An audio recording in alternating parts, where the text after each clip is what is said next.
I'm going to Pangong. When? With us? Yeah. You come with us? Yeah.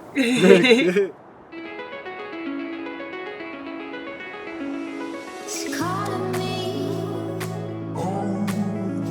like the rainbow. It's calling me like the rainbow. The rainbow.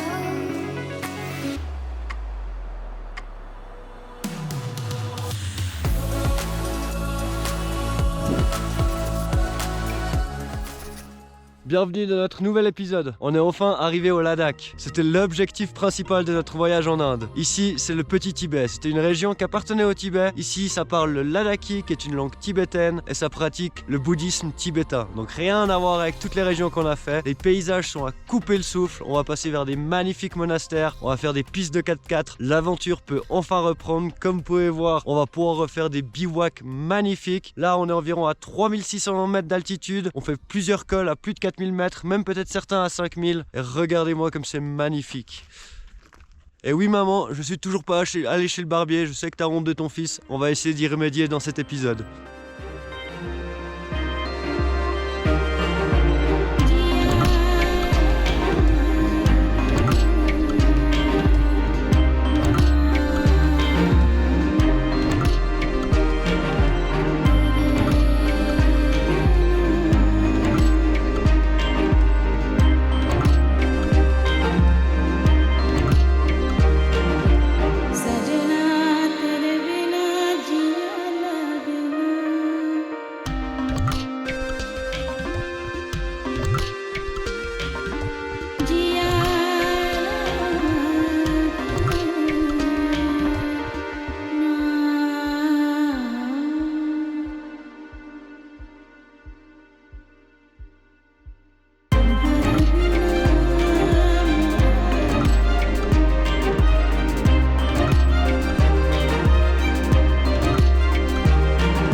Bon, nous voilà arrivés à Leh.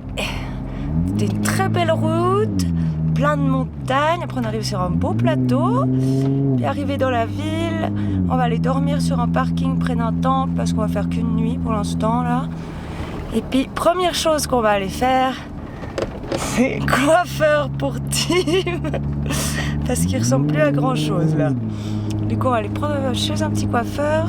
Et demain, par contre, on va faire des courses, on va remplir un peu le frigo, le gaz, et puis aller faire des papiers. Mais ça, on vous expliquera tout demain. Regardez comme il ressemble plus à grand chose, le Tim. Sa barbe, elle est énorme. Il y a de la nourriture de 3 jours dedans. Oh, t'es dégueu, c'est pas vrai.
Voilà, on s'est réveillé à un petit spot qu'on a trouvé sur les hauteurs de Leh avec une magnifique vue. On a la vue sur le monastère, sur la ville de Leh, sur le petit palace qu'il y a sur la colline en face.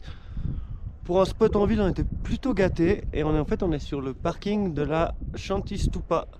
Donc c'est la stupa qui est en dessus de la ville de Leh. Donc là c'est le matin, on va aller visiter la petite stupa avant notre grande journée de préparation pour notre expédition. On a plein de choses à faire comme Zoé vous a raconté. Du coup on va vous emmener avec nous dans la ville, on va aller au marché, on va aller faire un permis spécial, on va aller faire plein de choses. Et on va surtout aller chercher une couverture On aura toujours notre couverture du Moyen-Orient qui garde le frais là. fait exprès pour le chaud, elle reste tout le temps fraîche. Donc là avec les nuits froides qu'on a eues, On a beau avoir eu le chauffage, dès que tu bouges, tu sais, c'est frais autour de toi. Oh. elle est climatisée quoi là. Quand t'es à 4000 mètres d'altitude, c'est pas la meilleure couverture quoi. Donc on va aller trouver un petit truc local.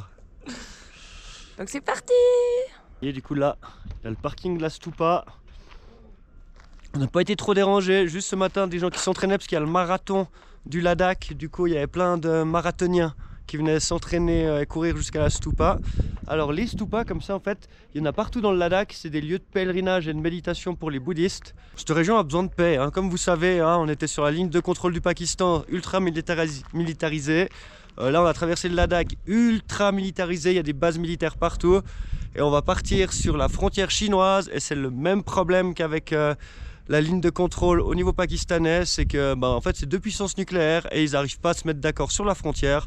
Du coup, c'est aussi ultra militarisé. Contraste au Ladakh parce qu'il y a tous ces monastères bouddhistes, ces lieux de pèlerinage bouddhistes qui promouvoient la paix et tout. Et de l'autre côté, en fait, la moitié de la population, en fait, c'est l'armée, quoi. Du coup, c'est assez bizarre le contraste. Puis c'était super chou les moines à l'entrée, parce qu'ils ont vu qu'on a dormi devant la stupa. Du coup, ils nous ont dit que maintenant c'était chez nous, vu qu'on avait dormi là, puis qu'on n'avait pas besoin de payer, puis qu'on pouvait venir quand on voulait. Dans leur temple, ils étaient super chou.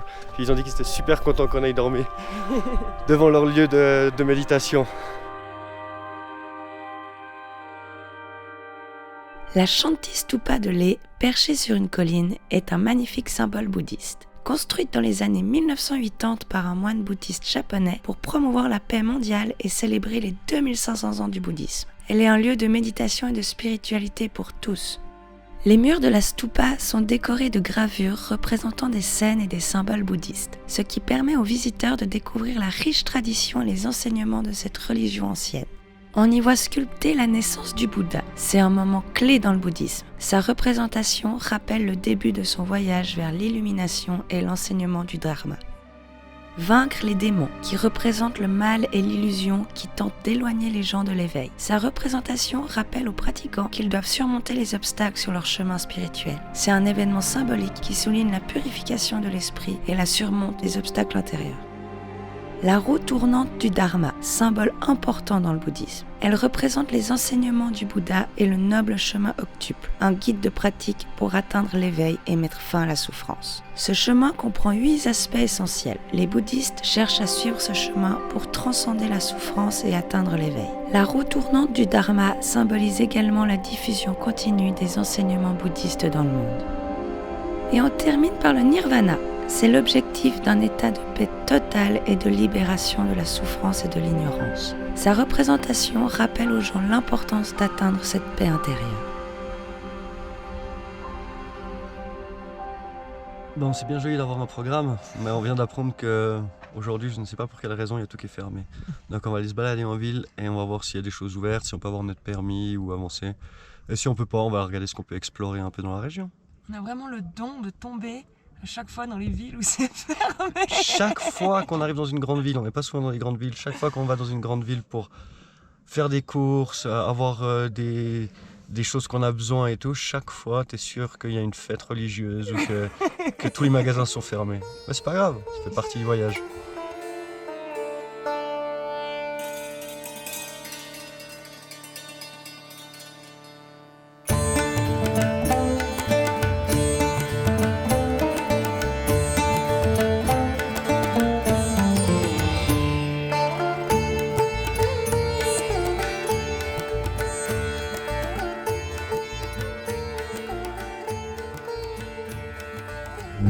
Voilà notre spot pour la nuit. Plutôt pas mal, non? Bon alors effectivement la ville était toute fermée, donc il y a une manifestation, on ne sait pas vraiment pourquoi, quelqu'un nous a dit que c'était parce que il y avait 2 hommes musulmans qui étaient venus et qui étaient repartis pour l'amour avec 2 filles bouddhistes. Et que les gens ils sont pas contents parce que c'est un mélange des religions. Et du coup voilà, il y a une manifestation de fou et c'est complètement bloqué la ville.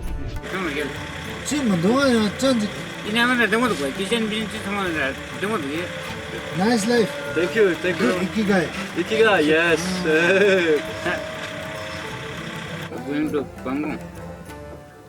I'm going to Pangong. When? With us? Yeah. You come with us? Yeah. Okay. We have one place. On le prend? Oh, only one. Only one. Du coup là on est au Semo Monastery, c'est le monastère qui est par-dessus la ville de Leh. Donc vous pouvez le voir derrière moi. Il est là-haut. La ville de Leh, elle est là en bas. Et on va rester parce que la vue elle est folle, du coup on va rester là ce soir pour dormir. Les moines ils ont dit qu'il n'y avait pas de soucis si on restait là pour dormir. Et donc c'est super sympa, franchement c'est super cool. Ils sont super sympas ces moines. Je parle bien bon anglais et tout, ils sont super cool. Il y en a un qui veut voyager avec nous une semaine. Donc on lui a dit s'il a une tente et puis des affaires, on le prend avec nous pendant une semaine à travers le Ladakh parce qu'il vient d'un autre monastère qui est à Hemis. Puis du coup on va faire un méga tour pendant plus d'1 semaine et après on le dépose à Hemis.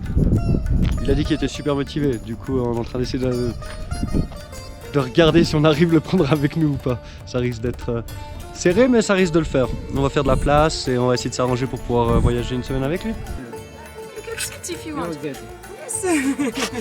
Thank you. Chilling time.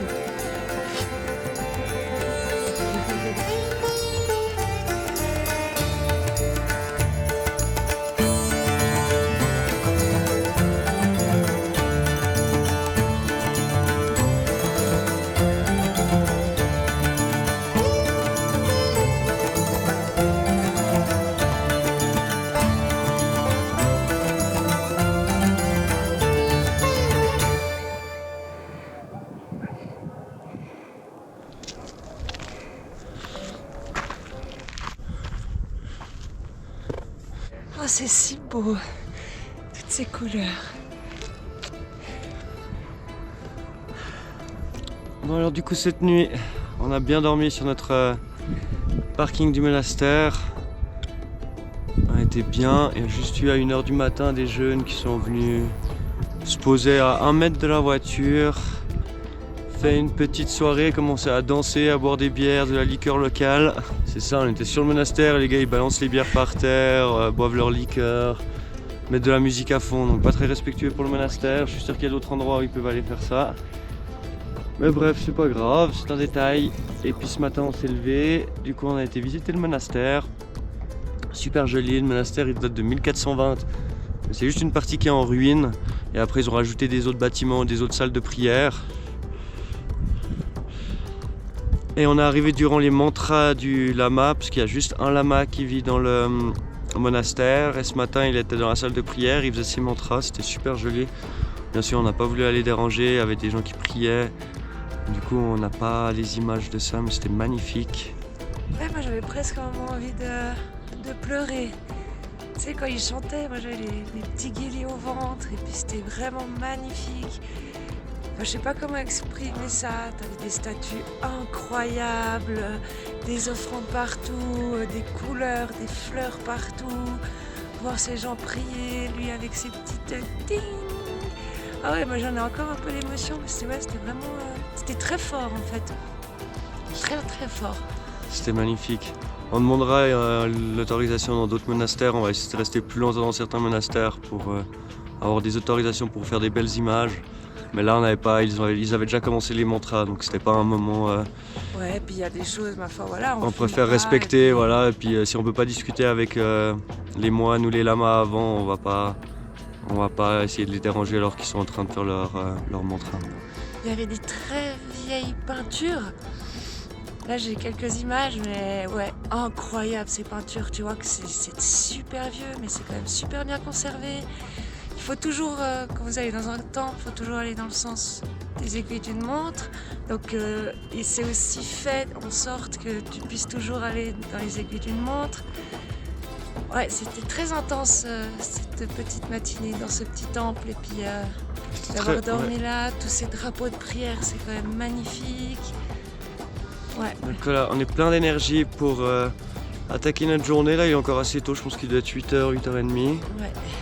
Et on a plein de choses à aller voir, on va voir si aujourd'hui les magasins ouvrent. Et puis du coup, on vous emmène pour les préparations parce qu'après, on part vraiment dans des endroits beaucoup plus reculés. On quitte les villes et on va en expédition. Ouais.